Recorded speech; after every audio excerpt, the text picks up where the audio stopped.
ನಮಸ್ಕಾರ ಸ್ನೇಹಿತರೆ, ನಮ್ಮ ಇಂದಿನ ವಿಷಯ ಕ್ಲಾಸ್ 10th ಕನ್ನಡ ಪ್ರಥಮ ಭಾಷೆ LB ಕ್ವೆಶ್ಚನ್ ವಿತ್ ಆನ್ಸರ್ ಗದ್ಯಪಾಠ 1 ನಮ್ಮ ಭಾಷೆ ಕವಿ ಎಂ ಮರಿ ಭಟ್ಟ. ಇದರಲ್ಲಿ ಪ್ರಶ್ನೆ ಮತ್ತು ಉತ್ತರ LBS ಕ್ವೆಶ್ಚನ್ಸ್ ಆನ್ಸರ್ಸ್ ನೋಡೋಣ.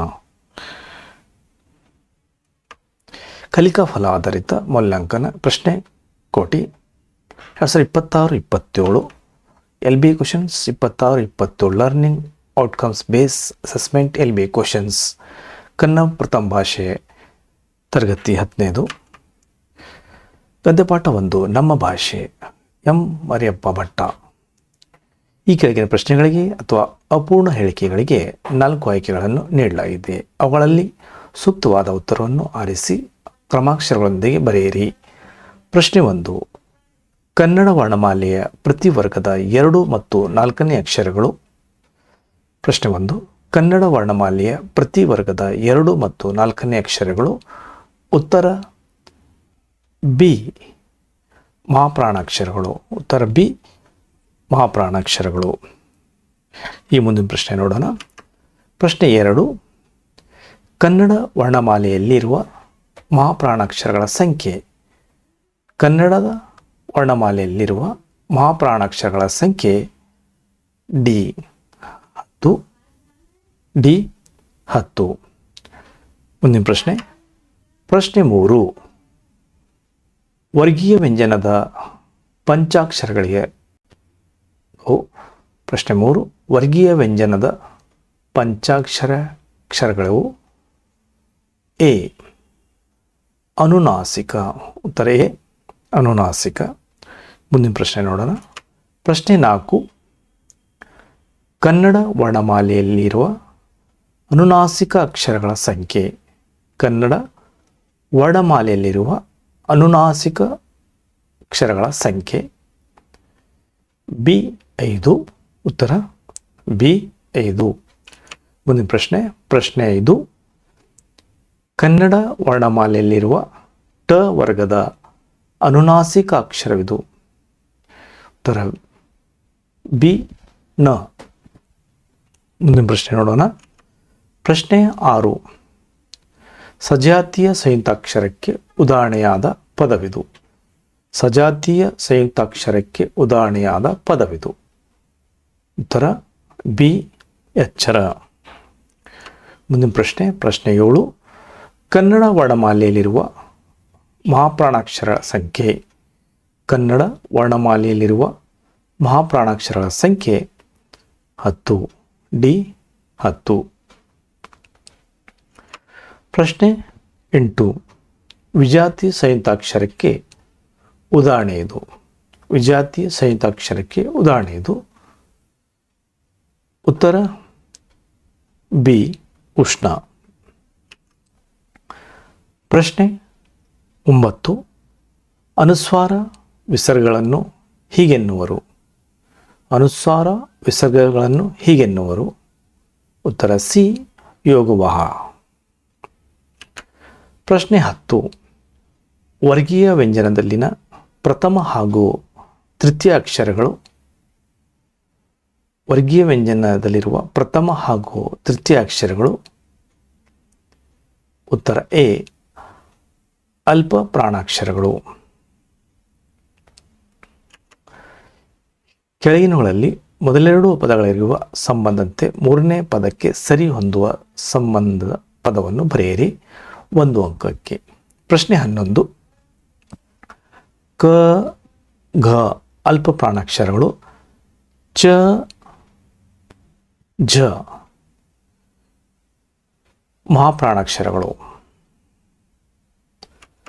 ಪ್ರಶ್ನೆ 12.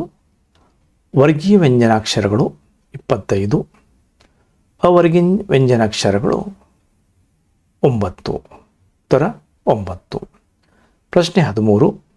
ಕ ಚ ಟ ತ ಪ ವರ್ಗೀಯ ವ್ಯಂಜನಗಳು. ಯ ರ ಲ ವ ಶ ಅವರ್ಗೀಯ ವ್ಯಂಜನಗಳು. ಉತ್ತರ ಅವರ್ಗೀಯ ವ್ಯಂಜನಗಳು. ಪ್ರಶ್ನೆ 14. ಸ್ವರಗಳು 13. ಯೋಗವಾಹಗಳು 2. ಯೋಗವಾಹಗಳು 2. ಪ್ರಶ್ನೆ 15.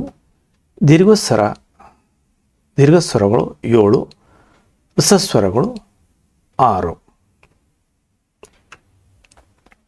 ಒಂದು ವಾಕ್ಯದಲ್ಲಿ ಉತ್ತರ ಬರೆದು ವಾಕ್ಯ ರೂಪದಲ್ಲಿ ಪ್ರತಿ ಸರಿ ಉತ್ತರಕ್ಕೆ 1 ಅಂಕ. ಪ್ರಶ್ನೆ 16. ಭಾಷೆ ಯಾವುದಕ್ಕೆ ಸಾಧನವಾಗಿದೆ? ಭಾಷೆ ಯಾವುದಕ್ಕೆ ಸಾಧನವಾಗಿದೆ?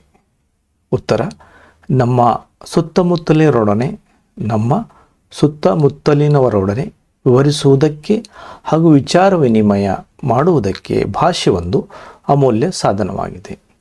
ಭಾಷೆ ಯಾವುದಕ್ಕೆ ಸಾಧನವಾಗಿದೆ ಅಂದರೆ ಉತ್ತರ: ನಮ್ಮ ಸುತ್ತಮುತ್ತಲಿನವರೊಡನೆ ವಿವರಿಸುವುದಕ್ಕೆ ಹಾಗೂ ವಿಚಾರ ವಿನಿಮಯ ಮಾಡುವುದಕ್ಕೆ ಭಾಷೆ ಒಂದು ಅಮೂಲ್ಯ ಸಾಧನವಾಗಿದೆ. ಪ್ರಶ್ನೆ 17. ಪ್ರಾಣಿಗಳು ತಮ್ಮ ಮಕ್ಕಳಿಗೆ ಯಾವ ವಿಚಾರವಾಗಿ ತರಬೇತು ಕೊಡುತ್ತವೆ? ಉತ್ತರ: ಪ್ರಾಣಿಗಳು ಚಲನವಲನ ಆಹಾರ ವಿಷಯಗಳ ವಿಚಾರವಾಗಿ ತಮ್ಮ ಮಕ್ಕಳಿಗೆ ತರಬೇತು ಕೊಡುತ್ತವೆ. ಪ್ರಾಣಿಗಳು ತಮ್ಮ ಮಕ್ಕಳಿಗೆ ಯಾವ ವಿಚಾರವಾಗಿ ತರಬೇತು ಕೊಡುತ್ತವೆ? ಉತ್ತರ: ಪ್ರಾಣಿಗಳು ಚಲನವಲನಗಳ ಆಹಾರ ವಿಷಯಗಳ ವಿಚಾರವಾಗಿ ತಮ್ಮ ಮಕ್ಕಳಿಗೆ ತರಬೇತು ಕೊಡುತ್ತವೆ. ಪ್ರಶ್ನೆ 18. ಮನುಷ್ಯನಿಗೆ ಲೆಕ್ಕವಿಡುವ ಅವಶ್ಯಕತೆ ಯಾವಾಗ ಉಂಟಾಯಿತು? ಮನುಷ್ಯನಿಗೆ ಲೆಕ್ಕವಿಡುವ ಅವಶ್ಯಕತೆ ಯಾವಾಗ ಉಂಟಾಯಿತು? ಉತ್ತರ: ಸಂಚಾರಿ ಜೀವನವನ್ನು ತ್ಯಜಿಸಿ ಒಂದೆಡೆ ಬಿಡುಬಿಟ್ಟು ಆಸ್ತಿ, ಮನೆ, ಬದುಕು ಮೊದಲಾದ ಭಾವನೆಗಳನ್ನು ತಳೆಯುವುದಕ್ಕೆ ಅದಲು ಮಾಡಿದಂದಿನಿಂದ ಮನುಷ್ಯನಿಗೆ ಲೆಕ್ಕವಿಡುವ ಅವಶ್ಯಕತೆ ಉಂಟಾಯಿತು. ಪ್ರಶ್ನೆ 19. ಎಣ್ಣೆ ತುಪ್ಪದ ಮಿಶ್ರಣ ಬೇಡವೆಂದು ಹೇಳಿದವರು ಯಾರು? ಪ್ರಶ್ನೆ 19. ಎಣ್ಣೆ ತುಪ್ಪದ ಮಿಶ್ರಣ ಬೇಡವೆಂದು ಹೇಳಿದವರು ಯಾರು? ಉತ್ತರ: ಎಣ್ಣೆ ತುಪ್ಪದ ಮಿಶ್ರಣ ಬೇಡವೆಂದು ಹೇಳಿದವರು ನಯಸೇನ. ಉತ್ತರ: ನಯಸೇನ. ಪ್ರಶ್ನೆ 20. ಕನ್ನಡಕ್ಕೆ ಪರ್ಷಿಯನ್ ಶಬ್ದಗಳು ಯಾವಾಗ ಬಂದವು? ಕನ್ನಡಕ್ಕೆ ಪರ್ಷಿಯನ್ ಶಬ್ದವು ಯಾವಾಗ ಬಂದವು? ಉತ್ತರ: ಮೊಹಮ್ಮದಿಯರ ಆಳ್ವಿಕೆಯ ಅವಧಿಯಲ್ಲಿ ಪರ್ಷಿಯನ್ ಭಾಷೆಯಿಂದ ಅನೇಕ ಕನ್ನಡ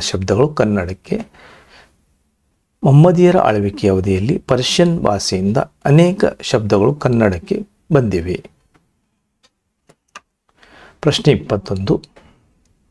ಒಂದು ಭಾಷೆ ಸತ್ವಪೂರ್ಣವಾಗಿರಬೇಕಾದರೆ ಅದನ್ನಾಡುವ ಜನ ಹೇಗಿರಬೇಕು? ಉತ್ತರ: ಒಂದು ಭಾಷೆ ಸತ್ವಪೂರ್ಣವಾಗಿರಬೇಕಾದರೆ ಅದನ್ನಾಡುವ ಜನ ಅಭಿಮಾನಧನರು, ಬುದ್ಧಿಶಾಲಿಗಳು, ಪ್ರಯೋಗಶೀಲರು ಆಗಿರಬೇಕು. ಕೆಳಗಿನ ಪ್ರಶ್ನೆಗಳಿಗೆ 3 ಅಥವಾ 4 ವಾಕ್ಯದಲ್ಲಿ ಉತ್ತರ ಬರೆಯಿರಿ. 2 ಅಂಕ. ಪ್ರಶ್ನೆ 22. ವ್ಯಾವಹಾರಿಕ ಮತ್ತು ಗ್ರಾಂಥಿಕ ಭಾಷೆಯ ಲಕ್ಷಣಗಳಾವು? ಉತ್ತರ: ವ್ಯಾವಹಾರಿಕವೆಂದರೆ ಜೀವದ್ಭಾಷೆ, ಅದರಲ್ಲಿ ಜನರು ಮಾತನಾಡುತ್ತಾರೆ, ವ್ಯವಹರಿಸುತ್ತಾರೆ. ಕನ್ನಡ, ತಮಿಳು, ತೆಲುಗು, ತುಳು, ಮರಾಠಿ, ಉರ್ದು, ಇಂಗ್ಲಿಷ್. ಇದಕ್ಕೆ ಉದಾಹರಣೆ ಎಲ್ಲ ವ್ಯಾವಹಾರಿಕ ಭಾಷೆಗಳು ಗ್ರಂಥಿಕಾರಕವಾಗಬೇಕಿಲ್ಲ. ತುಳು ಒಂದು ಸುಂದರ ವ್ಯಾವಹಾರಿಕ ಭಾಷೆ, ಆದರೆ ಅದು ಗ್ರಾಂಥಿಕ ಭಾಷೆಯಲ್ಲ. ಗ್ರಾಂಥಿಕವೆಂದರೆ ಅಭಿವೃದ್ಧಿ ಹೊಂದಿ ಗ್ರಂಥಚಲನೆಯಲ್ಲಿ ಉಪಯೋಗವಾದ ಭಾಷೆ. ಸಂಸ್ಕೃತ, ಕನ್ನಡ, ಇಂಗ್ಲಿಷ್, ಪಾಳಿ ಇತ್ಯಾದಿ ವರ್ಗಕ್ಕೆ ಉದಾಹರಣೆ ಎಲ್ಲ ಗ್ರಾಂಥಿಕ ಭಾಷೆಗಳು. ಇದು ವ್ಯಾವಹಾರಿಕವಾಗಿಲ್ಲ. ಸಂಸ್ಕೃತ ಗ್ರಾಂಥಿಕ ಭಾಷೆಯಾಗಿದ್ದು ಈಗ ಯಾವುದೊಂದು ಪ್ರದೇಶದಲ್ಲಿಯೂ ಒಂದು ವ್ಯಾವಹಾರಿಕ ಭಾಷೆ ಆಗಿಲ್ಲ.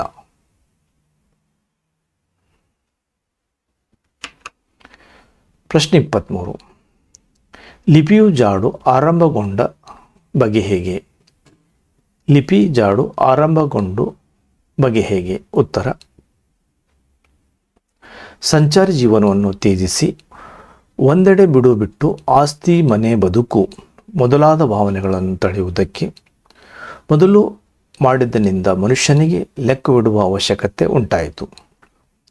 ಓದು ಬರವಿಲ್ಲದೆ ಹಳ್ಳಿಯ ಕೆಲಸಗಾರರು ಕೂಡ ತಾನು ದಿನ ಕೆಲಸಕ್ಕೆ ಹೋದ ಲೆಕ್ಕವನ್ನು ಗೋಡೆ ಮೇಲೆ ದಿನಂಪ್ರತಿ ಒಂದೊಂದು ಗೆರೆ ಎಳೆದು ಗುರುತಿಸಿ ಲೆಕ್ಕ ಹಾಕಿ ಸಂಬಳವನ್ನು ಪಡೆಯುತ್ತಾನೆ. ಹಾಲು ಮಾರುವವರು ಹೀಗೆ ಲೆಕ್ಕವಿಡುವುದುಂಟು. ಪುರಾತನ ಸುಮೇರ್, ನೈಲ್, ಕಿಟಗಿರಿ ಇತ್ಯಾದಿ ಪ್ರದೇಶಗಳಲ್ಲಿಯೂ ಈ ಬಗೆಯ ಲಿಪಿ ಸಾಕ್ಷ್ಯಗಳು ದೊರೆತಿವೆ. ಹೀಗೆ ಲಿಪಿ ಜಾಡು ಆರಂಭಗೊಂಡಿತು.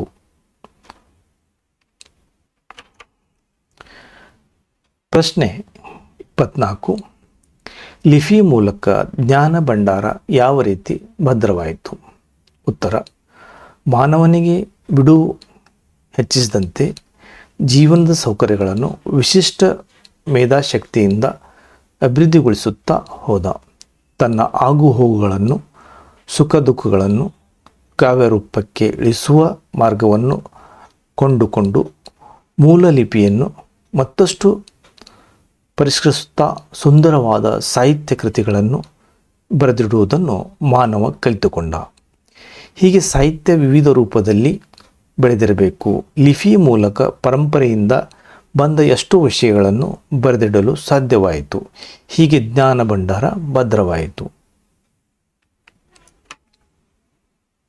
ಪ್ರಶ್ನೆ 25. ಕನ್ನಡ ಭಾಷೆ ಹದಗೊಂಡದ್ದು ಹೇಗೆ? ಕನ್ನಡ ಭಾಷೆ ಹದಗೊಂಡದ್ದು ಹೇಗೆ? ಉತ್ತರ: ಅನೇಕ ಕವಿಗಳ ಕನ್ನಡ ಅಭಿವೃದ್ಧಿ ಹೊಂದಬೇಕಾದರೆ ಕನ್ನಡ ಪದಗಳ ಬಳಕೆ ಹೆಚ್ಚಾಗಬೇಕೆಂದು ಸಾರಿದ್ದಾರೆ. ಅಂಥವರ ವಾಣಿಯಿಂದ ಕನ್ನಡದ ವೀಣೆ ಮೃದು ಮಧುರವಾಗಿ ಮಿಡಿಯಿತು. ಮುಂದೆ ಬಸವೇಶ್ವರ, ಅಲ್ಲಂಪ್ರಭು, ಚಾಮರಸ, ಕುಮಾರವ್ಯಾಸ, ಪುರಂದರದಾಸ, ಕನಕದಾಸರು ಸುಲಭ ಮಾರ್ಗವನ್ನು ತುಳಿದರು.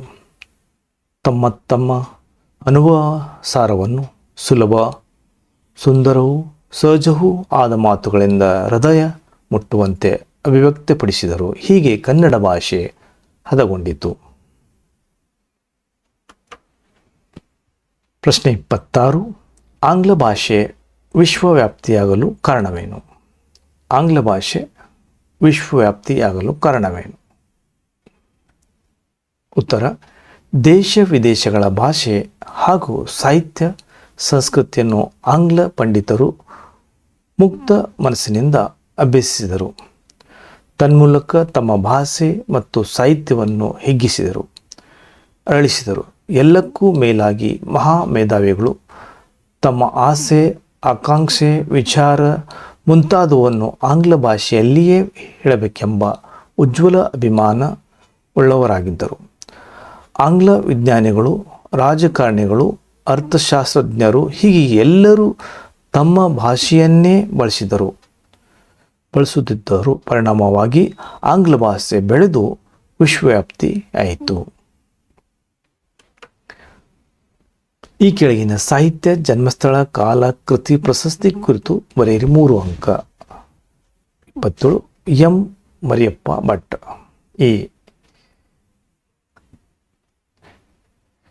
ಉತ್ತರ: ಎಂ ಮರಿಯಪ್ಪ ಭಟ್ಟರು 1906ರಲ್ಲಿ ದಕ್ಷಿಣ ಕನ್ನಡ ಜಿಲ್ಲೆ ಪುತ್ತೂರು ತಾಲೂಕಿನ ಕಬ ಗ್ರಾಮದಲ್ಲಿ ಜನಿಸಿದರು. ಶ್ರೀಯುತರು ಕನ್ನಡ ಸಂಸ್ಕೃತಿ, ತುಳು, ಇಂಗ್ಲಿಷ್ ನಿಂಗುಟ, ಅಭಿನವ ಮಂಗಳರಾಜನ ನಿಂಗುಟ, ಜಾತಕಿ ತಿಲಕಂ, ಮಂದಸಾರ ಮೊದಲಾದ ಪ್ರಮುಖ ಕೃತಿಗಳನ್ನು ರಚಿಸಿದ್ದಾರೆ. ಇವರಿಗೆ ಕರ್ನಾಟಕ ಸರ್ಕಾರದ ಪುರಸ್ಕಾರ, ಸಾಹಿತ್ಯ ಅಕಾಡೆಮಿ ಪ್ರಶಸ್ತಿಗಳು ಲಭಿಸಿವೆ. ಈ ಕೆಳಗಿನ ಗಾದೆಯನ್ನು ಮಹತ್ವದೊಂದಿಗೆ ವಿಸ್ತರಿಸಿ. 3 ಅಂಕ. ಪ್ರಶ್ನೆ 28. ಮಾತೆ ಮೃತ್ಯು, ಮಾತೆ ಮುತ್ತು. ಈ ಗಾದೆಯನ್ನು ವಿಸ್ತರಿಸಿ ಬರೆಯುವುದು. ಉತ್ತರ: ಮಾತೆ ಮೃತ್ಯು, ಮಾತೆ ಮುತ್ತು ಗಾದೆ ವೇದಕ್ಕೆ ಸಮಾನ. ವೇದ ಸುಳ್ಳಾದರೂ ಗಾದೆ ಸುಳ್ಳಾಗುವುದಿಲ್ಲ. ಗಾದೆ ಹಿರಿಯರ ಅನುಭವದ ನುಡಿಮುತ್ತುಗಳು. ಗಾದೆಗಳು ಆಕಾರದಲ್ಲಿ ವಾಮನಾದರೂ ಅರ್ಥದಲ್ಲಿ ತ್ರಿವಿಕ್ರಮನಂತೆ ಈ ಗಾದೆಯು ನಮ್ಮ ಮಾತಿನ ಮಹತ್ವವನ್ನು ತಿಳಿಸುತ್ತದೆ. ಅಲ್ಲಂಪ್ರಭು ಹೇಳಿರುವಂತೆ, ಮಾತು ಎಂಬುದು ಜ್ಯೋತಿರ್ಲಿಂಗ. ಮಾತು ಬದುಕಿಗೆ ಬೆಳಕು ನೀಡುವುದಾಗಿದೆ. ಮಾತು ನಮ್ಮ ವ್ಯಕ್ತಿತ್ವದ ಕನ್ನಡಿಯಾಗಿದೆ. ನಮ್ಮ ಬೇಕು ಬೇಡಗಳನ್ನು, ಅಭಿಪ್ರಾಯಗಳನ್ನು ಇತರರಿಗೆ ಮಾತುಗಳ ಮೂಲಕ ತಿಳಿಸುತ್ತವೆ, ಅವರಿಂದ ತಿಳಿಯುತ್ತವೆ. ಮಾತು ಬಲ್ಲವ ಮಾಣಿಕ್ಯ ತಂದ, ಮಾತಿಯರಿಯದ ಜಗಳ ತಂದ. ಮಾತು ಆಡಿದರೆ ಹೋಯ್ತು, ಮುತ್ತು ಒಡೆದರೆ ಹೋಯ್ತು, ಮಾತು ಬಲ್ಲವನಿಗೆ ಜಗಳವಿಲ್ಲ ಎಂಬ ಗಾದೆ ಮಾತುಗಳು ಕೂಡ ಮಾತಿನ ಮಹತ್ವವನ್ನು ತಿಳಿಸುತ್ತವೆ. ಬಸವಣ್ಣವರು ನುಡಿದರೆ ಮುತ್ತಿನ ಹಾರದಂತಿರಬೇಕು, ಲಿಂಗ ಮೆಚ್ಚು ಹೌದೌದೆನ್ನಬೇಕು ಎಂದು ಹೇಳಿದ್ದಾರೆ. ಮಾತು ಹಿತಮಿತವಾಗಿ, ಕೇಳುವರಿಗೆ ಮಧುರವಾಗಿ ಮುತ್ತಿನಂತಿರಬೇಕು. ನಯವಾದ ವಿನಯಪೂರ್ವಕವಾದ ಮಾತು ಕೇಳುಗರಿಗೆ ಸಂತೋಷವನ್ನುಂಟು ಮಾಡುತ್ತದೆ. ಕಠೋರವಾದ ಮಾತುಗಳು ಮನಸ್ಸಿಗೆ ನೋವು ತರಬಲ್ಲವು. ಆದ್ದರಿಂದ ಮಾತು ಮುತ್ತಿನಂತಿರಬೇಕು. ಒಳ್ಳೆಯ ಮಾತು ಸ್ನೇಹ ಸಂಬಂಧವನ್ನು ಬೆಳೆಸಿದರೆ, ಕೆಟ್ಟ ಮಾತು ಒಡಕನ್ನುಂಟು ಮಾಡುತ್ತದೆ. ಅದಕ್ಕಾಗಿ ಸರ್ವಜ್ಞ ಕವಿಯು ಮಾತಿನಂ ನಗೆ ನುಡಿಯು ಮಾತಿನಿಂ ಹಗೆಯ ಕೊಲೆಯಂ ಮಾತಿನಂ ಸರ್ವ ಸಂಪದಂ ಲೋಕಕ್ಕೆ ಮಾತೆ ಮಾಣಿಕ್ಯೂ ಎಂದಿದ್ದಾನೆ. ಆದ್ದರಿಂದ ಮಾತು ಮೃದುವಾಗಿದ್ದರೆ ಮಾತಿನಂತೆ ಮಾತು, ಮುತ್ತಿನಂತೆ ಮಾತು ಎಂದು. ಮಾತು ಒರಟಾಗಿದ್ದರೆ ಮೃತ್ಯುವನ್ನು ತರಬಲ್ಲವು. ಆದ್ದರಿಂದ ನಾಲ್ಗೆ ಒಳ್ಳೆಯದಾದರೆ ನಾಡೆಲ್ಲ ಒಳ್ಳೆಯದು ಎಂಬುದೇ ನಾವು ಎಚ್ಚರಿಕೆಯಿಂದ ಮಾತನಾಡಬೇಕು ಎಂಬ ಅರ್ಥವನ್ನು ಪ್ರಸ್ತುತ ಗಾದೆಯನ್ನು ಸ್ಫುರಿಸುತ್ತದೆ. ಈ ಕೆಳಗಿನ ವಾಕ್ಯ ಹೇಳಿಕೆ ಸಂದರ್ಭವನ್ನು ಸ್ವಾರಸ್ಯವನ್ನು ಸಂದರ್ಭ. ಪ್ರಶ್ನೆ 19. ಸಂಸ್ಕೃತಿಯ ಇತಿಹಾಸ ಉಳಿಯಿತು. ಸಂಸ್ಕೃತಿಯ ಇತಿಹಾಸ ಉಳಿಯಿತು. ಆಯ್ಕೆ. ಪ್ರಸ್ತುತ ವಾಕ್ಯವನ್ನು ಎಂ ಮರಿಯಪ್ಪ ಭಟ್ಟರವರ ಕನ್ನಡ ಸಂಸ್ಕೃತಿ ಕೃತಿಯಿಂದ ಆಯ್ದ ನಮ್ಮ ಭಾಷೆ ಎಂಬ ಗದ್ಯ ಪಾಠದಿಂದ ಆರಿಸಿಕೊಳ್ಳಲಾಗಿದೆ. ಸಂದರ್ಭ. ಲೆಕ್ಕಪತ್ರಗಳನ್ನು ನೀಡಲು ಉಪಯುಕ್ತವಾದ ಮೂಲಲಿಪಿಯನ್ನು ಪರಿಷ್ಕರಿಸುತ್ತಾ ಸುಂದರವಾದ ಮಾಹಿತಿ ಕೃತಿಗಳನ್ನು ಬರೆದಿಡುವುದು ಮಾನವನ ಕಲಿತುಕೊಂಡ. ಇದರಿಂದ ಪರಂಪರೆಯಿಂದ ಬಂದ ಎಷ್ಟೋ ವಿಷಯಗಳನ್ನು ಬರೆದಿಡಲು ಸಾಧ್ಯವಾಯಿತು. ಆ ಮೂಲಕ ಜ್ಞಾನ ಭಂಡಾರ ಭದ್ರವಾಯಿತು ಎಂದು ಹೇಳುವಾಗ ಈ ಮಾತನ್ನು ಲೇಖಕರು ಹೇಳಿದ್ದಾರೆ. ಸ್ವಾರಸ್ಯ. ಲಿಪಿಯು ಆವಿಷ್ಕಾರದಿಂದ ಇತಿಹಾಸದ ಅನೇಕ ಅಂಶಗಳನ್ನು ತಿಳಿಯಲು ಸಹಾಯವಾಯಿತು. ಅಗಾಧವಾದ ಅಭಿವೃದ್ಧಿ ಕಾರಣವಾಯಿತು. ಲಿಪಿಯಿಂದ ಮನುಕುಲಕ್ಕೆ ಆದ ಪ್ರಯೋಜನವನ್ನು ಸ್ವಾರಸ್ಯಪೂರ್ಣವಾಗಿ ವ್ಯಕ್ತಗೊಂಡಿದೆ. ಸಂದರ್ಭ 30. ತಕ್ಕುದೇ ಬೆರಸಲೆ ಘೃತಮುವಂ ತೈಲಮುವಂ. ಸಂದರ್ಭ. ತಕ್ಕುದೇ ಬೆರಸಲೆ ಘೃತಮುವಂ ತೈಲಮುವಂ. ಪ್ರಸ್ತುತ ವಾಕ್ಯವನ್ನು ಎಂ ಮರಿಯಪ್ಪ ಭಟ್ಟರವರ ಕನ್ನಡ ಸಂಸ್ಕೃತಿ ಕೃತಿಯಿಂದ ಆಯ್ದ ನಮ್ಮ ಭಾಷೆ ಎಂಬ ಗದ್ಯಪಾಠದಿಂದ ಆರಿಸಿಕೊಳ್ಳಲಾಗಿದೆ.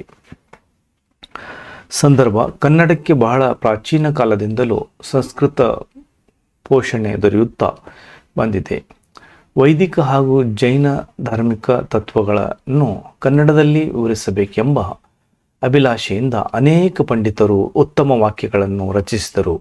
ಆದರೆ ಅವರಲ್ಲಿ ಅನೇಕರು ಕನ್ನಡವನ್ನು ಸಂಸ್ಕೃತಮಯವನ್ನಾಗಿ ಮಾಡಿಬಿಟ್ಟರು.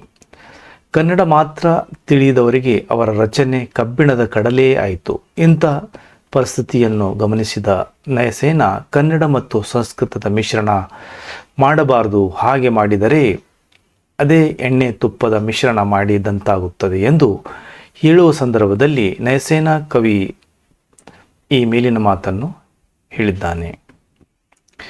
ಸಂದರ್ಭದ ಸಾರಾಂಶ. ತಮ್ಮ ಕಾವ್ಯ ಪ್ರೌಢಿಮೆಯನ್ನು ತೋರಿಸಲು ಕನ್ನಡದೊಂದಿಗೆ ಸಂಸ್ಕೃತವನ್ನು ಮಿಶ್ರಣ ಮಾಡಿ ಸಾಹಿತ್ಯ ರಚನೆ ಮಾಡಿದ್ದರಿಂದ ಕನ್ನಡದ ಸೊಗಡು ಕಳೆದುಕೊಂಡಂತೆ ಹೀಗೆ ಮಾಡುವುದು ತಪ್ಪು ಎಂದು ಕಿವಿಮಾತು ಹೇಳಿರುವುದು ಇಲ್ಲಿ ಸ್ವಾರಸ್ಯಕವಾಗಿದೆ. ಸಂದರ್ಭ 31. ಪ್ರಶ್ನೆ 31.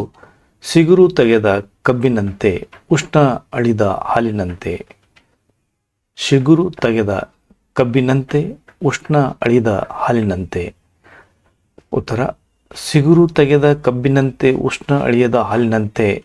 ಆಯ್ಕೆಯಾದ ಪ್ರಸ್ತುತ ವಾಕ್ಯವನ್ನು ಎಂ ಮರಿಯಪ್ಪ ಭಟ್ಟರವರ ಕನ್ನಡ ಸಂಸ್ಕೃತಿ ಕೃತಿಯಿಂದ ಆಯ್ದ ನಮ್ಮ ಭಾಷೆ ಎಂಬ ಗದ್ಯಪಾಠದಿಂದ ಆರಿಸಿಕೊಳ್ಳಲಾಗಿದೆ.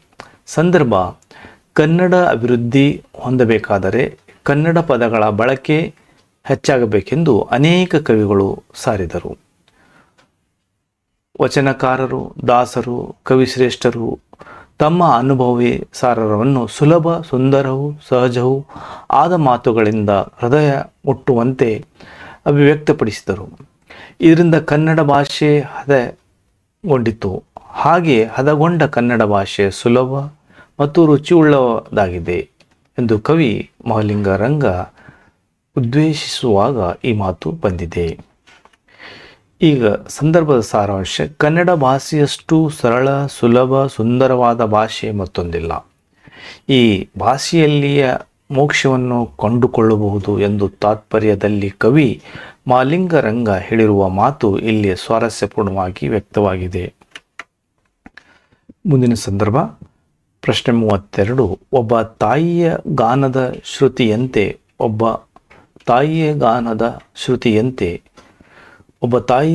ಶ್ರುತಿಯಂತೆ ಆಯ್ಕೆ ಪ್ರಸ್ತುತ ವಾಕ್ಯವನ್ನು ಎಂ ಮರಿಯಪ್ಪ ಭಟ್ಟರವರ ಕನ್ನಡ ಸಂಸ್ಕೃತಿ ಕೃತಿಯಿಂದ ಆಯ್ದ ನಮ್ಮ ಭಾಷೆ ಎಂಬ ಗದ್ಯಪಾಠದಿಂದ ಆರಿಸಿಕೊಳ್ಳಲಾಗಿದೆ.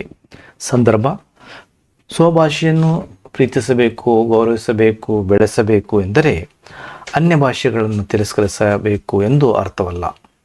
ಭಾಷೆಗಳಲ್ಲಿ ಮೇಲು ಕೀಳೆಂಬುದಿಲ್ಲ. 4 ಜನ ಮಾತನಾಡುತ್ತಿದ್ದ ಭಾಷೆಗೂ 40 ಲಕ್ಷ ಜನ ಮಾತನಾಡುತ್ತಿದ್ದ ಭಾಷೆಗೂ ಸತ್ಯ ಹಾಗೂ ಸತ್ಯ ದೃಷ್ಟಿಯಿಂದ ಅಂತರವೇ ಇಲ್ಲ.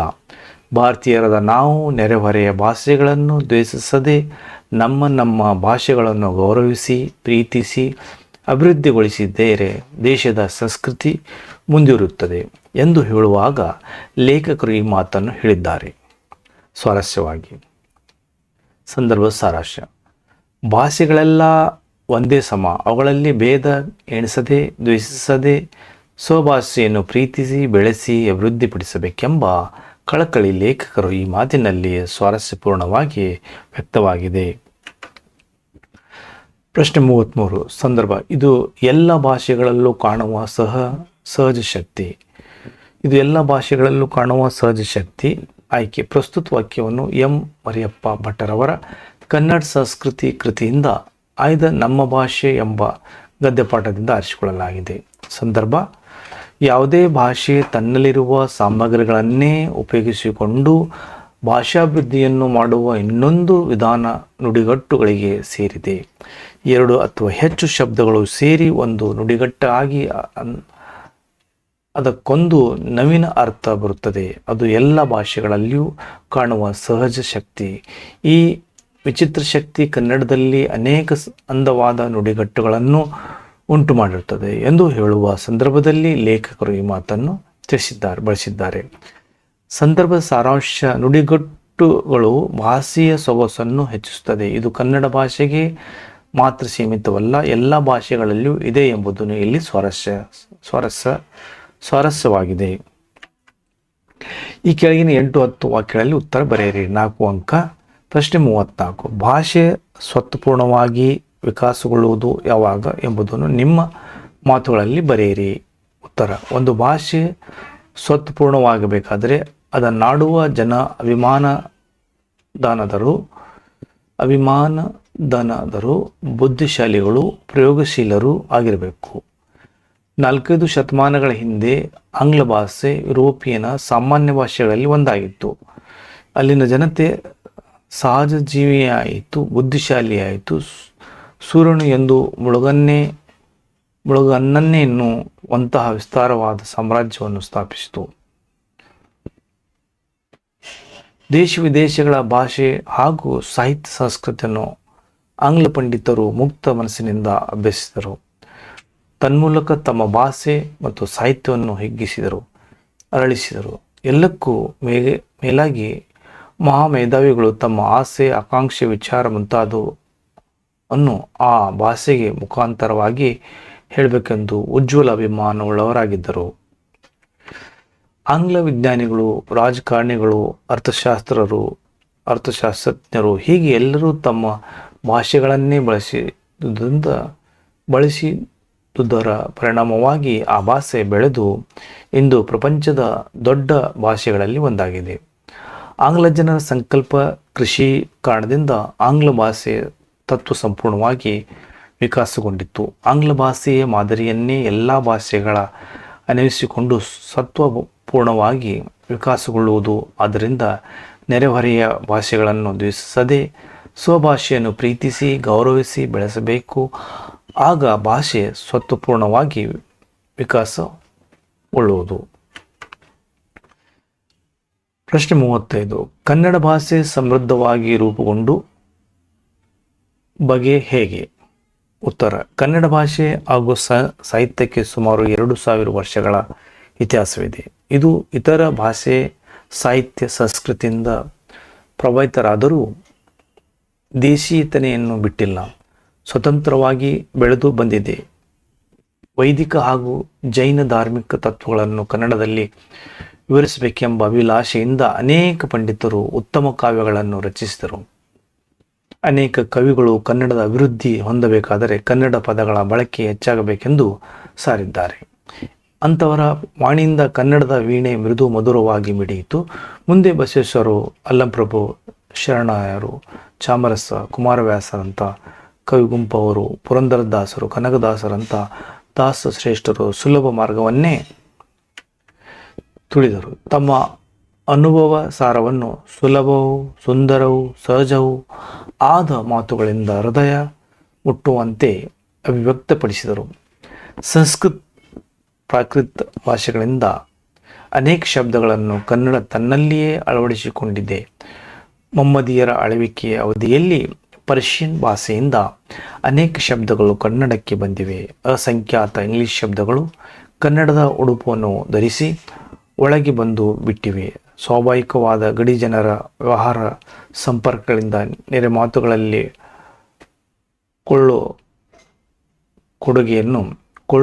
ಕೊಡುಗೆಯನ್ನು ನಡೆಯುತ್ತಲೇ ಇದೆ. ಇದರಿಂದ ಕನ್ನಡ ಅದರ ನೆರೆ ನುಡಿಗಳ ಪರಸ್ಪರ ಎರವುಗಳಿಂದ ಅಭಿವೃದ್ಧಿ ಹೊಂದುತ್ತಲಿವೆ. ಭಾಷೆಯಲ್ಲಿದ್ದ ಸಾಮಗ್ರಿಯನ್ನೇ ಉಪಯೋಗಿಸಿಕೊಂಡು ಭಾಷಾಭಿವೃದ್ಧಿಯನ್ನು ನುಡಿಗಟ್ಟುಗಳು ಮಾಡುತ್ತವೆ. ಇವೇ ಮೊದಲಾದ ವಿಧಾನಗಳಿಂದ ಕನ್ನಡ ಭಾಷೆ ಹದಗೊಂಡು ಸಮೃದ್ಧವಾಗಿ ರೂಪುಗೊಂಡಿದೆ. ದ್ವಿಭಾಷಾ ಪ್ರದೇಶಗಳಲ್ಲಿ ಬಳಸುವ ವಿವಿಧ ಭಾಷೆ ವಾಕ್ಯಗಳನ್ನು ಬರೆದು ಅರ್ಥೈಸಿರಿ. ಉತ್ತರ: ದ್ವಿಭಾಷಾ ಪ್ರದೇಶಗಳಲ್ಲಿ ಜನರು ಕೇವಲ ಒಂದು ಭಾಷೆಗೆ ಸೀಮಿತವಾಗದೆ ತಮ್ಮ ಭಾವನೆಗಳನ್ನು ಸುಲಭವಾಗಿ ವ್ಯಕ್ತಪಡಿಸಲು ಮತ್ತು ಪರಸ್ಪರ ನಡುವೆ ಉತ್ತಮ ಬಾಂಧವ್ಯ ಬೆಳೆಸಿಕೊಳ್ಳಲು ವಿವಿಧ ಭಾಷೆಗಳ ವಾಕ್ಯ ಮತ್ತು ಪದಗಳನ್ನು ಮುಕ್ತವಾಗಿ ಬಳಸುತ್ತಾರೆ. ಇದು ಭಾಷಾ ಸಾಮರಸ್ಯ ಮತ್ತು ಸಾಂಸ್ಕೃತಿಕ ಭವ್ಯತೆಯನ್ನು ಪ್ರತಿಬಿಂಬಿಸುತ್ತದೆ. ಉದಾಹರಣೆಗಾಗಿ, ದ್ವಿಭಾಷಾ ಪ್ರದೇಶಗಳಲ್ಲಿ ಅಂದರೆ ಕರ್ನಾಟಕದ ಗಡಿ ಭಾಗಗಳಲ್ಲಿ ಜನರು ತಮ್ಮ ದೈನಂದಿನ ಸಂವಹನದಲ್ಲಿ ವಿವಿಧ ಭಾಷೆಗಳ ವಾಕ್ಯಗಳನ್ನು ಹೇಗೆ ಬಳಸುತ್ತಾರೆ ಮತ್ತು ಅವುಗಳ ಅರ್ಥ ಇಲ್ಲಿದೆ. ಕನ್ನಡ ಮತ್ತು ತುಳು ಕರಾವಳಿಯಲ್ಲಿ ಭಾಗ. ಕರಾವಳಿಯಲ್ಲಿ ಕರ್ನಾಟಕದ ಮಂಗಳೂರು, ಉಡುಪಿ ಭಾಗಗಳಲ್ಲಿ 2 ಭಾಷೆಗಳ ಬಳಕೆ ಸಾಮಾನ್ಯವಾಗಿದೆ. ವಾಕ್ಯ: ನಾಳೆ ಬೇಗ ಬನ್ನಿ, ಯಾಕೆಂದರೆ ಅಲ್ಲಿ ಭಾರಿ ಲೈಕ್ಸ್ ಪ್ರೋಗ್ರಾಮ್ ಉಂಟು. ಅರ್ಥ: ಇಲ್ಲಿ ಲೈಕ್ಸ್ ಎಂಬುದು ತುಳು ಪದವಾಗಿದ್ದು ಚೆನ್ನಾಗಿದೆ ಎಂಬುದು ಉತ್ತಮವಾಗಿದೆ ಎಂಬ ಅರ್ಥ ನೀಡುತ್ತದೆ. 2 ಭಾಷೆಗಳನ್ನು ಬೆರೆಸಿ ಆಡುವ ಶೈಲಿ ಆ ಭಾಗದ ಸಾಂಸ್ಕೃತಿಕ ಒಡನಾಟವನ್ನು ತೋರಿಸುತ್ತದೆ. ಇತರ ಉದಾಹರಣೆಗಳನ್ನು ಕೊಡಬಹುದು. ಈ ಕೆಳಗಿನ ಗದ್ಯ ಭಾಗವನ್ನು ಮನಸ್ಸಿನಲ್ಲಿ ಓದಿಕೊಂಡು ಕೊಟ್ಟಿರುವ ಪ್ರಶ್ನೆಗಳಿಗೆ ಉತ್ತರಿಸಿ. ಪ್ರಶ್ನೆ 37. ಕನ್ನಡ ಸಾಹಿತ್ಯ ಲೋಕದಲ್ಲಿ PM ಶ್ರೀಯವರು ಶ್ರೀ ಎಂದೇ ಪ್ರಖ್ಯಾತರು. ಅವರು ಬರೆದ ಇಂಗ್ಲಿಷ್ ಗೀತೆಗಳು ಎಂಬುದು ಹಲವು ಇಂಗ್ಲಿಷ್ ಕವಿತೆಗಳ ಸೊಗಸಾದ ಕನ್ನಡ ಅನುವಾದ ಕೃತಿ. ಹೊಸ ಕನ್ನಡದ ತಿಳಿಯಾದ ಭಾಷೆ ಹಳೆಯದನ್ನು ಆಧರಿಸಿಯೂ ಹೊಸ ರೂಪ ತಾಳಿದ್ದ ಸುಗಮ ಲಯಗಳು, ಹೊಸ ಬಗೆಯ ಕಾವ್ಯ ವಸ್ತುಗಳ ಇದರ ಮೂಲಕ ಪ್ರಯೋಗವಾದವು. ಸಂಗ್ರಹದ 63 ಕವಿತೆಗಳಲ್ಲಿ 3 ಮಾತ್ರ ಶ್ರೀಯವರ ಸ್ವಂತ ಕವಿತೆಗಳು. ಉಳಿಯುವುದೆಲ್ಲ Shakespeare, Wordsworth, Browning, Burns, Byron, ಕೋಲ್ರಸ್ ಮೊದಲಾದವರ ಕವನಗಳ ಅನುವಾದ ಕನ್ನಡದಲ್ಲಿ ಹೊಸ ರೀತಿಯಲ್ಲಿ ಬರೆಯಲು ಕಾತರರಾಗಿದ್ದ ಪ್ರತಿಭಾವಂತ ಯುವಕರಿಗೆ ಇವು ಹೆದ್ದಾರಿಯಾದವು. ಚೋಳಕನ್ಯರು, ಬಿಂಕದ ಸಿಂಗಾರಿ, ಮುದ್ದು ಕುರಿಮರಿ, ಕಾರಿ, ಹೆಗ್ಗಡೆಯ ಮಗಳು, ಬಾನಾಡಿ ಮೊದಲಾದ ಉಜ್ವಲ ಅನುವಾದಗಳು ಕನ್ನಡದ ಕಾವ್ಯ ರಸಿಕರನ್ನು ಚಿಕಿತ್ಸೆಗೊಳಿಸಿದವು.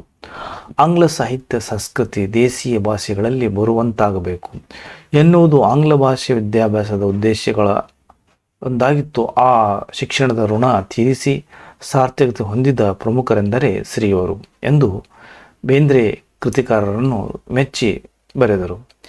ಇಂಗ್ಲಿಷ್ ಕಾವ್ಯದ ಹೊಸ ಮಾದರಿಗಳನ್ನು ಕನ್ನಡದಲ್ಲಿ ತೋರಿಸಿ ಕೊಡುವ ಆಶೆ ಈ ಕೃತಿಯಿಂದ ನಿರೀಕ್ಷೆ ಮೀರಿ ನೆರವೇರಿಯಿತು. ಪ್ರಶ್ನೆ 37 ಪ್ರಶ್ನೆ, ಬೇಂದ್ರೆಯವರು ಶ್ರೀಯವರ ಕುರಿತು ಆಡಿದ ಮಾತುಗಳವು? ಉತ್ತರ: ಆಂಗ್ಲ ಸಾಹಿತ್ಯ ಸಂಸ್ಕೃತಿ ದೇಶೀಯ ಭಾಷೆಗಳಲ್ಲಿ ಬರುವಂತಾಗಬೇಕು. ಆಂಗ್ಲ ಸಾಹಿತ್ಯ ಸಂಸ್ಕೃತಿ ದೇಶೀಯ ಭಾಷೆಗಳಲ್ಲಿ ಬರುವಂತಾಗಬೇಕು ಎನ್ನುವುದು ಆಂಗ್ಲ ವಿದ್ಯಾಭ್ಯಾಸದ ಉದ್ದೇಶಗಳಲ್ಲೊಂದಾಗಿದ್ದು, ಆ ಶಿಕ್ಷಣದ ಋಣ ತೀರಿಸಿ ಸಾರ್ಥಕತೆ ಹೊಂದಿದ ಪ್ರಮುಖರೆಂದರೆ ಶ್ರೀಯವರು ಎಂದು ಬೇಂದ್ರೆ ಶ್ರೀಯವರನ್ನು ಮೆಚ್ಚಿ ಬರೆದರು. ಪ್ರಶ್ನೆ 37 ಆ ಪ್ರಶ್ನೆ, ಇಂಗ್ಲಿಷ್ ಗೀತೆಗಳು ಎಂಬ ಕೃತಿಯಿಂದ ಮೂಲಕ ಯಾವ ವಿಷಯ ಪ್ರಯೋಗವಾದವು? ಉತ್ತರ: ಇಂಗ್ಲಿಷ್ ಗೀತೆಗಳ ಎಂಬ ಕೃತಿಯಿಂದ ಮೂಲಕ ಹೊಸಗನ್ನಡದ ತಿಳಿಯಾದ ಭಾಷೆ, ಹಳೆಯದನ್ನು ಆಧರಿಸಿಯೂ ಹೊಸ ರೂಪ ತಾಳಿದ ಸುಗಮ ಲಯಗಳ ಹೊಸ ಬಗೆಯ ಕಾವ್ಯವಸ್ತುಗಳ ಇದರ ಮೂಲಕ ಪ್ರಯೋಗವಾದವು. ಪ್ರಶ್ನೆ 38 ಕೊಟ್ಟಿರುವ ಮಾಹಿತಿಯನ್ನು ಆಧರಿಸಿ ಪತ್ರ ಬರೆಯಿರಿ. ನಿಮ್ಮನ್ನು ಹಾವೇರಿ ಬಸವೇಶ್ವರ ನಗರದ ನಿವಾಸಿ ಪ್ರದೀಪ್ ಎಂದು ಭಾವಿಸಿಕೊಂಡು ಬಡಾವಣೆಯಲ್ಲಿ ಗ್ರಂಥಾಲಯ ಸ್ಥಾಪಿಸುವಂತೆ ಕೋರಿ ಜಿಲ್ಲಾಧಿಕಾರಿಗೆ ಪತ್ರವನ್ನು ಬರೆಯಿರಿ. ಪತ್ರವನ್ನು ಹೀಗೆ ಬರೆಯಬೇಕು. ಇಲ್ಲಿ ಪತ್ರಲೇಖನ ಬರೆಯುವುದು: ಇವರಿಂದ ಪ್ರದೀಪ, ಬಸವೇಶ್ವರ ನಗರ, ಹಾವೇರಿ. ಇವರಿಗೆ ಮಾನ್ಯ ಜಿಲ್ಲಾಧಿಕಾರಿಗಳು, ಜಿಲ್ಲಾ ಅಧಿಕಾರಿಗಳ ಕಾರ್ಯಾಲಯ, ಹಾವೇರಿ. ಇಲ್ಲಿ ದಿನಾಂಕ ಬರೀಬೇಕು. ಮಾನ್ಯರೇ ತೆಳಗೆ ಇಲ್ಲಿ ವಿಷಯ ಬರೀಬೇಕು. ಬಡಾವಣೆಯಲ್ಲಿ ಗ್ರಂಥಾಲಯವನ್ನು ಸ್ಥಾಪಿಸುವಂತೆ ಕೋರಿ ಇಲ್ಲಿ ಮನವಿ ಹೇಳಬೇಕು. ಮೇಲ್ಕಂಡ ವಿಷಯಕ್ಕೆ ಸಂಬಂಧಿಸಿದಂತೆ ಹಾವೇರಿಯ ಬಸವೇಶ್ವರ ನಗರ ಬಡಾವಣೆಯಲ್ಲಿ ಸುಮಾರು 1,000 ಜನಸಂಖ್ಯೆ ಇದೆ. ಇದಕ್ಕೆ ಪೂರಕವಾಗಿ ಸಮಯದ ಸದುಪಯೋಗಕ್ಕಾಗಿ ಯಾವುದೇ ಗ್ರಂಥಾಲಯವಿರುವುದಿಲ್ಲ. ಇದರಿಂದ ವಿದ್ಯಾರ್ಥಿಗಳು, ಯುವಕರು, ಹಿರಿಯರು ಬಿಡುವಿನ ಸಮಯದಲ್ಲಿ ಅಲ್ಲಿ ಕುಳಿತು ಹರಟೆ ಹೊಡೆಯುತ್ತಿದ್ದಾರೆ. ಇದನ್ನು ತಪ್ಪಿಸಲು ಎಲ್ಲರಿಗೂ ಅನುಕೂಲವಾಗುವಂತೆ ನಮ್ಮ ಬಡಾವಣೆಯಲ್ಲಿ ಗ್ರಂಥಾಲಯದ ಶಾಖೆ ಅಗತ್ಯವಿದೆ. ಆದ್ದರಿಂದ ತಾವು ಒಂದು ಸುಸಜ್ಜಿತ ಗ್ರಂಥಾಲಯ ಶಾಖೆ ಒಂದನ್ನು ಬಡಾವಣೆಯಲ್ಲಿ ಪ್ರಾರಂಭಿಸಬೇಕೆಂದು ತಮ್ಮಲ್ಲಿ ವಿನಂತಿಸಿಕೊಳ್ಳುತ್ತೇನೆ. ಈ ನನ್ನ ಕೋರಿಕೆ ಬಹುಬೇಗ ಈಡೇರುವುದೆಂದು ನಂಬಿರುತ್ತೇನೆ. ವಂದನೆಗಳೊಂದಿಗೆ ಮುಗಿಸಿ ತಮ್ಮ ವಿಶ್ವಾಸಿ ಪ್ರದೀಪ್ ಎಂದು ಹಾಗೆ ಒಂದು ಸೈನ್ ಆಗಿ ಬಿಡಬೇಕು. ಹೊರವಿಳಾಸವ ಇವರಿಗೆ ಮಾನ್ಯ ಜಿಲ್ಲಾಧಿಕಾರಿಗಳು, ಜಿಲ್ಲಾಧಿಕಾರಿ ಕಾರ್ಯಾಲಯ, ಹಾವೇರಿ. ಇವರಿಂದ ಪ್ರದೀಪ್ ಬಸವೇಶ್ವರ. ಈ ಹೊರವಿಳಾಸವನ್ನು ಈ ರೀತಿ ಬರೆಯಬೇಕು. ವಿಷಯ 15 ವಾಕ್ಯಗಳಲ್ಲಿ ಕಡಿಮೆ ಇಲ್ಲದಂತೆ ಪ್ರಬಂಧವನ್ನು ಬರೆಯಿರಿ. ಇಲ್ಲಿ 39ನೇ ಪ್ರಶ್ನೆ, ರಾಷ್ಟ್ರೀಯ ಹಬ್ಬಗಳ ಮಹತ್ವ ಬಗ್ಗೆ ಬರೆಯಬೇಕು. ರಾಷ್ಟ್ರೀಯ ಹಬ್ಬಗಳ ಮಹತ್ವ: ರಾಷ್ಟ್ರೀಯ ಹಬ್ಬಗಳ ಯಾವುದೇ ದೇಶದ ಏಕತೆ, ಸಾಕ್ಷರತೆ ಮತ್ತು ಹೆಮ್ಮೆಯ ಸಂಕೇತವಾಗಿವೆ. ಭಾರತದಂಥ ವೈವಿಧ್ಯಮಯ ಸಂಸ್ಕೃತಿ ಹೊಂದಿರುವ ದೇಶದಲ್ಲಿ ರಾಷ್ಟ್ರೀಯ ಹಬ್ಬಗಳು ಎಲ್ಲ ಧರ್ಮ, ಜಾತಿ ಮತ್ತು ಪ್ರಾಂತ್ಯಗಳ ಜನರನ್ನು ಒಂದೇ ವೇದಿಕೆಯಲ್ಲಿ ಒಟ್ಟುಗೂಡಿಸುವ ಶಕ್ತಿಯನ್ನು ಹೊಂದಿದೆ. ಈ ಹಬ್ಬಗಳು ಕೇವಲ ರಜಾದಿನಗಳಲ್ಲ, ಬದಲಿಗೆ ದೇಶದ ಇತಿಹಾಸ ಮತ್ತು ವೀರರ ತ್ಯಾಗವನ್ನು ನೆನಪಿಸುವ ಪವಿತ್ರ ದಿನಗಳಾಗಿವೆ. ನಿರೂಪಣೆ: ಭಾರತದಲ್ಲಿ ಪ್ರಮುಖವಾಗಿ 3 ರಾಷ್ಟ್ರೀಯ ಹಬ್ಬಗಳನ್ನು ದೇಶಾದ್ಯಂತ ಅಂತ್ಯದ ಸಡಗರ ಮತ್ತು ಗೌರವದಿಂದ ಆಚರಿಸಲಾಗುತ್ತದೆ. ಸ್ವಾತಂತ್ರ್ಯ ದಿನಾಚರಣೆ ಆಗಸ್ಟ್ 15 ಬ್ರಿಟಿಷರ ದಾಸ್ಯದಿಂದ ಭಾರತದ ಮುಕ್ತವಾದ ದಿನವನ್ನು ಇಂದು ನೆನಪಿಸುತ್ತದೆ. ದೇಶದ ಸ್ವಾತಂತ್ರ್ಯಕ್ಕಾಗಿ ಪ್ರಾಣ ತ್ಯಾಗ ಮಾಡಿದ ವೀರ ಯೋಧರು ಮತ್ತು ನಾಯಕರನ್ನು ಈ ದಿನ ಸ್ಮರಿಸಲಾಗುತ್ತದೆ. ಗಣರಾಜ್ಯೋತ್ಸವ ದಿನ ಜನವರಿ 26. ಭಾರತದ ಸಂವಿಧಾನ ಜಾರಿಗೆ ಬಂದು ನಮ್ಮ ದೇಶದ ಸಾರ್ವಭೌಮ ಪ್ರಜಾತಾತ್ಮಕ ಗಣರಾಜ್ಯವಾಗಿ ಹೊರಹೊಮ್ಮಿದ ದಿನವಿದು.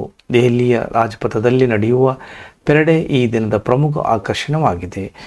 ಗಾಂಧಿ ಜಯಂತಿ ಅಕ್ಟೋಬರ್ 2 ರಾಷ್ಟ್ರಪಿತ ಮಹಾತ್ಮ ಗಾಂಧಿಯವರ ಜನ್ಮದಿನವನ್ನು ರಾಷ್ಟ್ರೀಯ ಹಬ್ಬವಾಗಿ ಆಚರಿಸಲಾಗುತ್ತದೆ. ಇಡೀ ವಿಶ್ವವೇ ಈ ದಿನವನ್ನು ಅಹಿಂಸಾ ದಿನವನ್ನಾಗಿ ಆಚರಿಸುತ್ತದೆ. ರಾಷ್ಟ್ರೀಯ ಹಬ್ಬಗಳು ದೇಶದ ನಾಗರಿಕರಲ್ಲಿ ಹಲವಾರು ಪ್ರಮುಖ ಮೌಲ್ಯಗಳನ್ನು ಜಾಗೃತಗೊಳಿಸುತ್ತವೆ. ಏಕತೆ ಮತ್ತು ಸಮಗ್ರತೆ. ಭಾರತವು ವಿವಿಧ ಭಾಷೆ, ಧರ್ಮ ಮತ್ತು ಆಚಾರ ವಿಚಾರಗಳನ್ನು ಹೊಂದಿರುವ ದೇಶ. ಆದರೆ ರಾಷ್ಟ್ರೀಯ ಹಬ್ಬಗಳಂದು ನಾವೆಲ್ಲರೂ ಒಂದೇ ಎಂಬ ಭಾವನೆ ಮೂಡುತ್ತದೆ. ಕಾಶ್ಮೀರದಿಂದ ಕನ್ಯಾಕುಮಾರಿವರೆಗೆ ಪ್ರತಿಯೊಬ್ಬ ನಾಗರಿಕನು ದೇಶದ ಧ್ವಜಕ್ಕೆ ಗೌರವ ಸಲ್ಲಿಸುತ್ತಾನೆ. ದೇಶಭಕ್ತಿಯ ಜಾಗತಿಕ.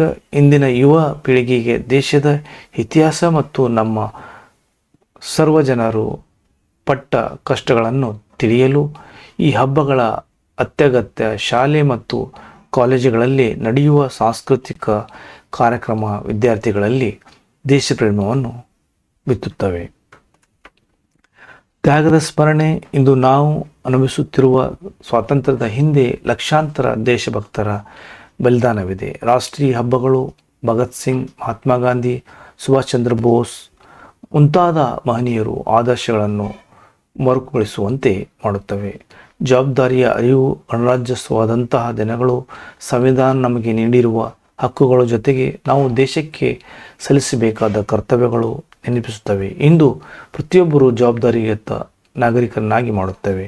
ರಾಷ್ಟ್ರೀಯ ಹಬ್ಬಗಳನ್ನು ದೇಶದ ಪ್ರತಿಯೊಂದು ಹಳ್ಳಿ, ಪಟ್ಟಣ ಮತ್ತು ನಗರಗಳಲ್ಲಿ ಆಚರಿಸಲಾಗುತ್ತದೆ. ಶಾಲೆ, ಕಾಲೇಜು, ಸರ್ಕಾರಿ ಕಚೇರಿಗಳಲ್ಲಿ, ಸಾರ್ವಜನಿಕ ಸ್ಥಳಗಳಲ್ಲಿ ತ್ರಿವರ್ಣ ಧ್ವಜವನ್ನು ಹಾರಿಸಲಾಗುತ್ತದೆ. ರಾಷ್ಟ್ರಗೀತೆ ಹಾಡಿ ಸಿಹಿ ಹಂಚಿ ಸಂಭ್ರಮಿಸಲಾಗುತ್ತದೆ. ದೇಶದ ಪ್ರಧಾನಮಂತ್ರಿಯವರು ಕೆಂಪು ಕೋಟೆಯ ಮೇಲೆ ಧ್ವಜಾರೋಹಣ ಮಾಡಿ ದೇಶವನ್ನುದ್ದೇಶಿಸಿ ಭಾಷಣ ಮಾಡುತ್ತಾರೆ. ಈ ದಿನಗಳಲ್ಲಿ ದೇಶದ ರಕ್ಷಣೆಗಾಗಿ ಹೋರಾಡಿದ ವೀರ ಯೋಧರಿಗೆ ಪ್ರಶಸ್ತಿಗಳನ್ನು ನೀಡಿ ಗೌರವಿಸಲಾಗುತ್ತದೆ. ಉಪಸಂಹಾರ. ರಾಷ್ಟ್ರೀಯ ಹಬ್ಬಗಳು ಕೇವಲ ಒಂದು ದಿನದ ಆಚರಣೆ ಸೀಮಿತವಾಗಬಾರದು. ಅವುಗಳು ಬಿತ್ತುವ ದೇಶಪ್ರೇಮ, ಸೋದರ ಭಾವ ಮತ್ತು ಏಕತೆಯ ಸಂದೇಶ ನಮ್ಮ ದೈನಂದಿನ ಜೀವನದಲ್ಲಿ ಪ್ರತಿಫಲಿಸಬೇಕು. ದೇಶದ ಪ್ರಗತಿಗಾಗಿ, ಶಾಂತಿಗಾಗಿ ನಾವೆಲ್ಲರೂ ಶ್ರಮಿಸುವುದೇ ಈ ಹಬ್ಬಗಳಿಗೆ ನಾವು ನೀಡುವ ನಿಜವಾದ ಗೌರವವಾಗಿದೆ. ಮಾತೃಧರ್ಮಗಳನ್ನೇಕೆ, ಮಾತೃಭಾಷೆಗಳನ್ನೇಕೆ, ಆದರೆ ಮಾತೃಭೂಮಿ ಒಂದೇ, ಅದು ಭಾರತ. ಇದಕ್ಕಾಗಿ ದುಡಿಯೋಣ. ಕನ್ನಡ 10th ಕ್ಲಾಸ್ ಕನ್ನಡ ಪ್ರಥಮ ಭಾಷೆ ಗದ್ಯ ಪಾಠ 1 ಭಾಷೆ ಎಂ ಮರಿಯಪ್ಪನವರು ಬರೆದ ಈ ವಿಡಿಯೋ ನೋಡಿದ್ದಕ್ಕೆ ಎಲ್ಲ ವಿದ್ಯಾರ್ಥಿಗಳಿಗೆ ಧನ್ಯವಾದಗಳು. ಈ ವಿಡಿಯೋ ಎಲ್ಲ ವಿದ್ಯಾರ್ಥಿಗಳಿಗೆ ಶೇರ್ ಮಾಡಿ. ಧನ್ಯವಾದ.